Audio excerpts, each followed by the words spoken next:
So excited to be here. We're really excited about this topic. I mean, we're at the Culture and Entertainment Day at Fox Studios. Look at this room. Look at the people in the room. This is so amazing. At Brand Innovators, and we get to talk about the craft and content, which frankly is the best topic of the day in culture and entertainment. So really excited. So listen, we heard earlier today a few times Barbie was mentioned. And I think when we think about the craft of content and branded content and culture and entertainment, it's a really interesting place to start, right? A massive success story here in 2023. And I think, of course, we have TikTok on our panel today, which I think is especially relevant when we think about culture and content and the Barbie movie, the success of that. So I wanted to start my first question with Adrian about sort of what we saw happen in social content and the craft of content in the Barbie movie, and what that meant on TikTok. What did you find? Yeah, definitely. I mean, Barbie is just the epitome of branded content today, right? The way that the brand, Mattel, really shared the pen with the creator. In this case, it was, of course, the film director. You know, it really gave light to so much co-creation that was generated throughout the whole entire TikTok community and frankly, far beyond that as well. I mean, for example, there's a local real estate agent in my town that is doing, Barbie branded open houses. It just, the fact that you can create a marketing campaign that can inspire that level of co-creation is really just the epitome of marketing today.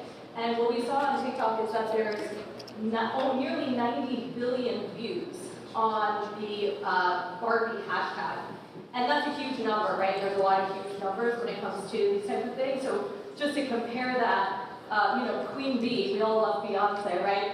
Beyonce, the hashtag of Beyonce has like 1/3 of that number of views. So it just gives you the sort of scale of what, marketing activation at that scale can really do for your brand. What are there particular lessons you think other brands can learn from that particular exercise? Yeah, I mean, I would say just like how you can translate to creator partnerships is the fact that, Mattel really gave a lot of creative leniency to the creator, in that case, the film director. And that's something that we see to be really successful on a platform like TikTok with all of your creator collaborations. When you really ditch the script and when you put your brand guidelines a little bit to the side, when you really can trust, your values as a brand and trust the creator that you're partnering with and ensure that you are working with the right creators and that you're leveraging the right trends and that you know your values as a brand, but then you give the freedom to the creator to really bring that to life in a way that is really relevant, that's when we see the best results. And on TikTok, we see that 71% of TikTok users say that a creator's authenticity is what motivates them to purchase from a brand. Yeah, incredible. Obviously Barbie is a major IP and a huge brand IP and known for years. And that brings, especially in an entertainment and culture context, a really interesting conversation, right? How important is that IP? Many of the folks here in the room are running major IP. Some of you are brands who aren't considered IP, right? What's the importance of that IP? How do you leverage IP?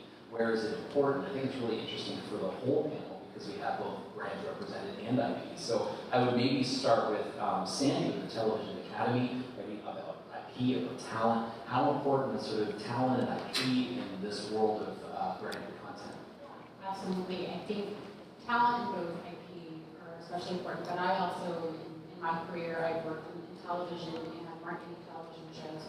I worked with both on IP and franchises and non-IP, non-legacy IP, and I think there's definitely a leverage that you have when you have an established franchise, but I also think people maybe lean too much into that and saying you have a legacy IP, it's going to be easy. It's not. You're trying to bring in a new audience. For me, often it was bringing audiences that were film audiences into television, and they can be different audience segments that you're trying to capture. I think when you're working with non-legacy IP, that's where there's the opportunity to really do the research and understand who your audience is, where they are at, and meet them where they're at, and creating that content that it's not only entertaining, but also creates value to them. I think one of the things I always think of is, what is the solution that we're trying to find for this audience, whether it's, a new tool, a new gardening tool that's gonna, help them with their gardening, to what's this new comedy or drama that's going to bring that entertainment to you in different ways, and how it's resonating for you, whether you're looking for a heartwarming drama or just a comedy to relax on the weekend. So it's really just, to me, it starts with understanding your audience and really leading into where they're at and creating that content that's really going to resonate with them. That's great. And maybe Tulani, for you at Prime Video and Amazon Studios, you're obviously sitting on some incredible IP. When you think about that craft of content and that IP, how do you sort of bring those together to make incredible content that fans and consumers love?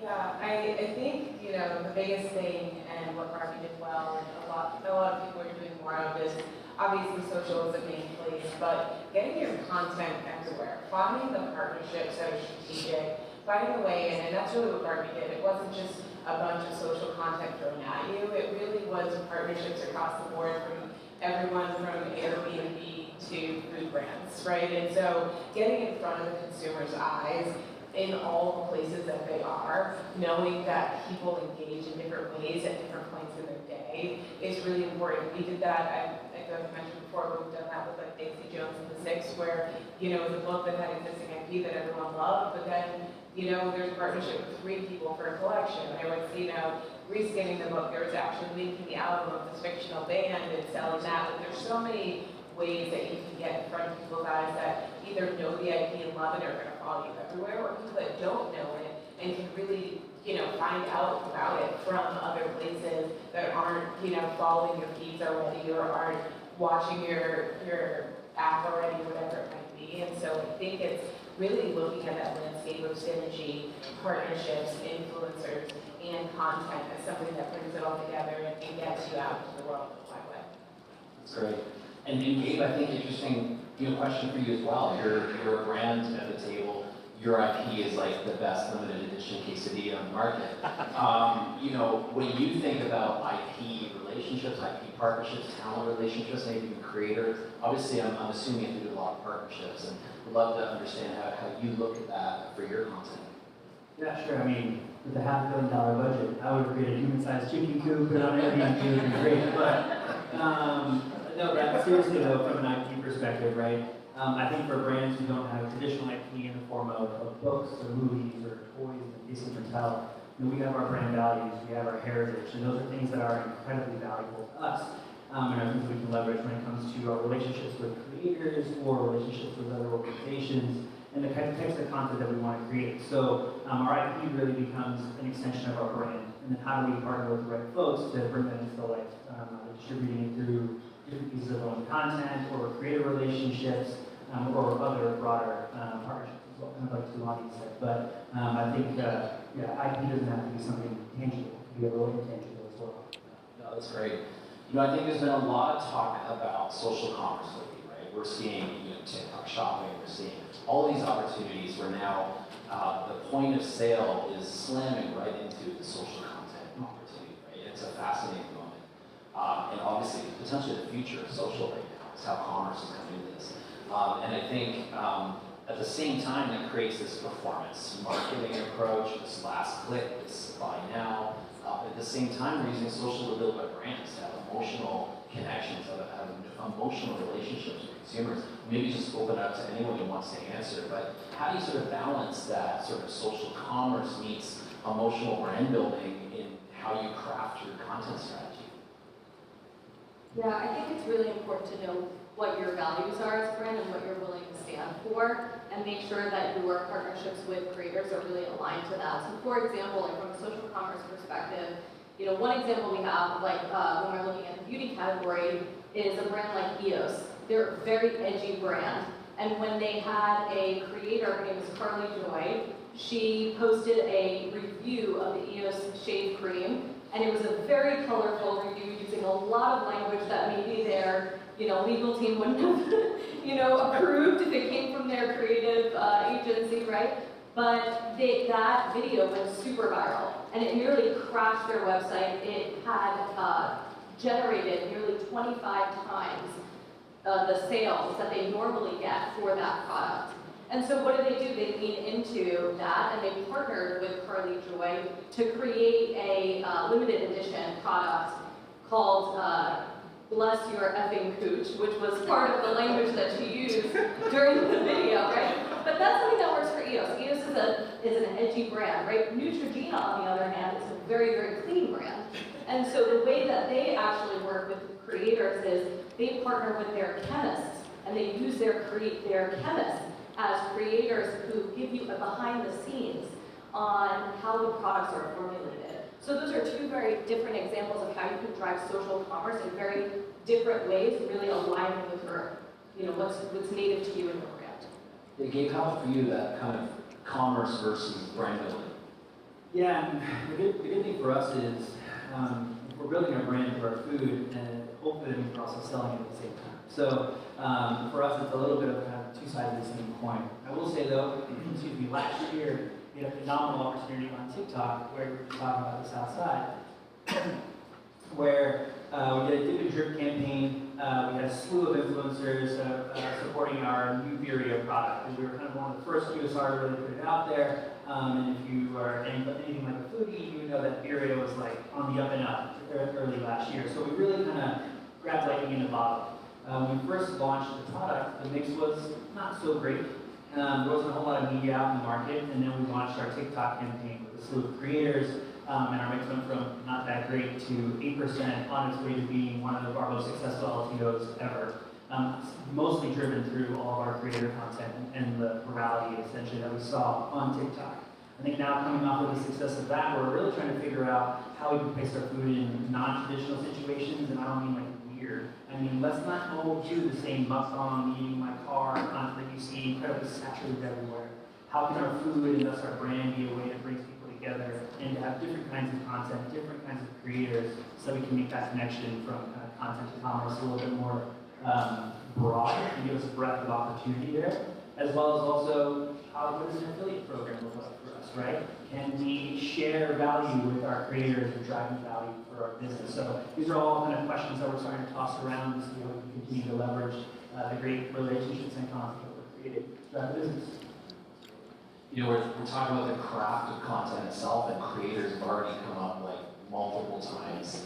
I think it's obviously, incredible how the rise of the creators have come over the last few years. The TikTok platform really drove a lot of that initially. When you guys think about creators and the craft of content, the importance of creators, but also even how you compare that against your brand created or advertising created assets, how do you balance those?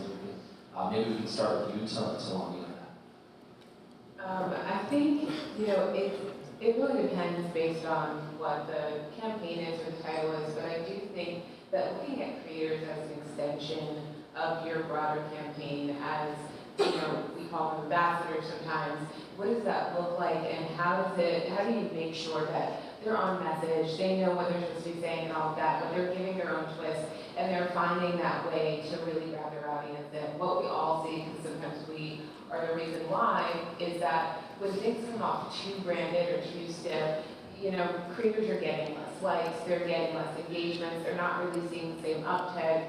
And so I think it's, that freedom of be yourself, stay on message, but also find those quirky moments, those real moments, because that's what everyone wants to see. The reason that they follow these people is because they like the lifestyle of what they do and how they do that. And so then how do we make sure that we can kind of make it holistic along with the brand messages coming out, so that guidelines, are guiding, but they're not restricting. And I think that's just a really important part of it. It goes into the broader picture of, this generation of people is just obsessed with following the realness and the grittiness of things. And if it comes off too glossy or, something that feels like they're pushing something they don't believe in, they know right away. Sandy, how about for you, the Television Academy? How do creators come to play?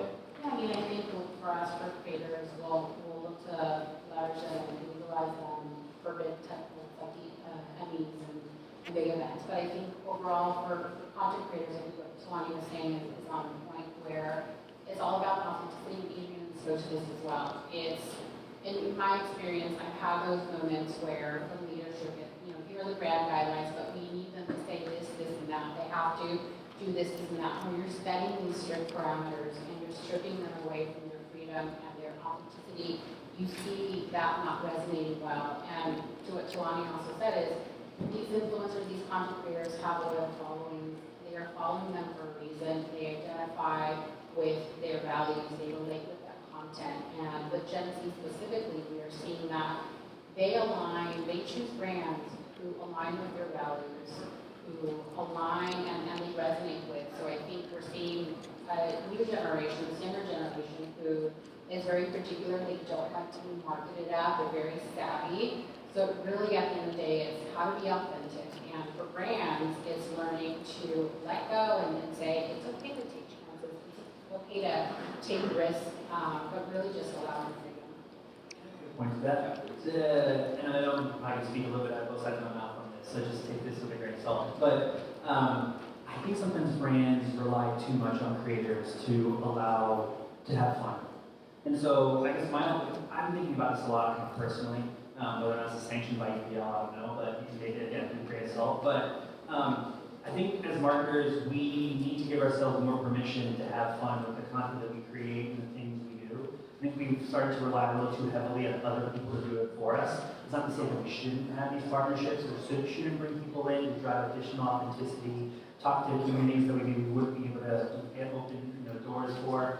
But I don't know, I feel like there's a little bit of like the edge of marketing that's been taken out lately, and I think we can take a little bit of that back by pushing a little bit harder and not relying on other folks. We should be able to make cases for phenomenal content, authentic content that resonates with our audience. I'll just piggyback on that and say I've had that experience where we can't do that, but let's have the content creators do that for us. So I think it's, again, it is having those conversations, it is the education part with senior leadership and understanding that us as brands, we need to kind of not be so protective of our legacies, of our brands, and not to be protective, but just you can have fun and you shouldn't just rely on third parties to do it. Yeah, I mean, I think we're going to sit on creators a second because I don't think we can have a craft of content, culture, and entertainment without this conversation.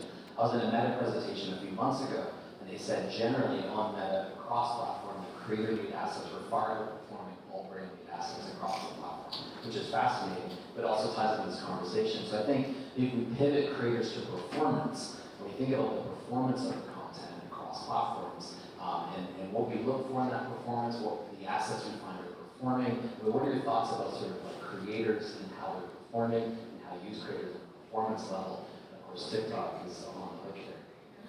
Yeah, I mean, we see that creators are really delivering results on all, aspects of the marketing funnel, from upper funnel to, lower funnel conversion as well. And Sale, I gave the example of EOS, right, driving 25 times their order volume, and it wasn't even initially in a paid partnership, right? That was a creator that was just authentically, and completely, on her own reviewing that brand, and it just so happened that EOS took the advantage to reach out to her and make that partnership and partner with that creator to actually co-develop a product with them and release that. But there's so many examples of that. I think, going into like the QSR, category, Chipotle had a really great campaign with Keith Lee recently where they drove 2x on their quesadilla sales. I think in their board, in their earnings call, they talked about that partnership with Keith Lee as being really a key contributor to a lot of their results in that quarter. So we're seeing that really across the board, and as long as you're really focused as a marketer on what are the goals of your campaign, is it sales, is it brand awareness, is it a mix of both, and making sure that you're delivering that to the creators that you're partnering with so that they can optimize their strategies effectively. That's something that's really important to ultimately hit your key results. Gabe, I'd love to hear your thoughts on this too about the performance and in your crafted social content. Yeah, I mean, I would say, to date, we probably look at influencers more as media channels. So, we look to create content that is authentic to the platform that they're on, that is not inauthentic to how they create, so that it feels good to their community. And then obviously have our food kind of at the center of that. And, we have strategies to make sure that we're boosting the right ones, the ones that are performing best, especially on TikTok in Instagram and other places. So we certainly create with kind of key messages and key, approaches in mind. That said, we are trying to figure out how we can create a better balance between call it awareness and conversion driving assets and relationships. So, how we can't have, call it an army of advocates, as I like to say, for the like alliteration, to really sort of power our day-to-day kind of commerce-driven content with like micro-influencers, really being hyper-local, tracking people in store, and then support that with more macro-influencers where we're creating some of these buzzier moments where we can invest a little bit more in the relationship, create more content potentially, and create a bigger splash. So we're starting to figure out what the mix is, not only in content text, but also in relationship text. That's great. I mean, we're at Brand Innovators. It's about innovation in our business and our category. In this space in particular, this craft to social content, it's a space we all tend to play in a lot of best practices, right, all the time. A lot of our brands are running the same programs and the same approaches. This will be, I think, the last question. How are we innovating? Where are we seeing interesting innovation? And what are we finding is really interesting on the innovation level that's working for our brands? And maybe Tony, I can start with you on that. I think finding new ways to really target your content. So, everyone's talking about influencers, and I think the big thing that they do for us is they help bring trust for brands. It's like back in the day, the popular butcher shop was the one that everyone in the neighborhood knew the guy, they trusted the guy, they trusted the people that went there. And I think that is the bigger picture of innovation of the creators earning trust, but also the targeting of saying, I was looking at an article the other day that was saying this generation wants targeted marketing, right? They want things that relate to them, coming to them, where before, we turn on the TV or we looked at something and it's ads from everywhere and it has nothing to do with things that we're interested in. So I think the innovation is doing that targeted marketing, those targeted conversations, those influencers that become the place to earn trust with your audience and really continuing to tailor it to these audiences and speak to them where they're at, speak to them on the level they're at and the way that they want to be spoken to, so that, as much as it's like, oh, everything's listening, and we know all these things that are going on, it's also nice to just see the things that you want to catch, or see the things that you're interested in. And so I think that'll continue to be really important. I think also the way we integrate it into the content that we are creating and the stories that we're telling is also going to continue to evolve in ways that feel more authentic, but really help you meet both internal and external goals. Sandy, how about for you? What's innovation and branded content right now? Yeah, I think for me, so actually taking a step back and going back to Barbie, I think what was exciting about that campaign was it was the opposite of the hyper-targeted, personalized, cost efficiency, programmatic marketing approach that I think as marketers we've really kind of been defaulting on, at least in my role for the last 5-6 years. I think just to see that digital doesn't have to be everything was refreshing this campaign, and I think as marketers and brands, it's challenging ourselves. What are those different ways? How do we innovate in all these different spaces and not just default to digital? Again, I think we've maybe in the last 5-6 years, that's what I've been seeing, and I think it's continuing to innovate across all the social platforms. I think that those, aren't necessarily going away, X aside or Twitter aside, but I think just continuing to see what are the different ways, continuing to innovate, continue to try new things, to reach these audiences that really are, we're living in a world right now where this Gen Z is the most racially and ethnically diverse generation from any previous generation. So finding those unique angles to really resonate and deliver content that's both, again, entertaining to them, but also providing them. Yeah, awesome. Gabe or Adrian, anything to end on innovation? Yeah, there's over 1 million creators on the TikTok creator marketplace. So the way to really innovate is really focus on technology from our perspective. And we're investing in a whole suite of solutions that make it easy to find those perfect creators. So for example, we have a tool called Open Application Campaign, which allows a brand to post a creative brief in the marketplace, and creators can self-apply if they're interested in participating in that activation. And that's great because it allows brands to discover net new creators that they might not have thought about, and also source creators based on really nuanced criteria. For example, one of our agency partners, Publicis, they were looking for creators for a pro bono campaign that they were doing to really promote this notion of how to discuss cancer in the workplace. If you have cancer, how to discuss that with your employer, etc. So they had to find creators who had that experience with cancer, how to bring creators maybe talking about that. So they posted that brief and they got these really incredible stories that generated incredible discussion around this really important topic. But I would just advise everyone in the room here, if you're thinking about how to work with creators, make sure that you're looking at what are the right technology solutions that really help to empower our broader collaborations. Do you have any final thoughts? The last thing I'll say, I'll be quick, because I'm probably over time. Yeah, okay. So I think we live in a time where culture is actually pushing people apart, not bringing them together. And I think brands have a responsibility to use content to bring more people together, create more shared experiences through distribution or even IRL opportunities. And so for me, that's actually what I'm really excited for us to do as a kind of Mexican heritage brand, is to use our culture, use the power of shared experience to bring more people together versus pushing them apart into more feeds and more channels. It's amazing. Is there an LTO we all need to buy right now? There is always an LTO. Well, thank you. Amazing discussion. What an amazing topic. Thank you.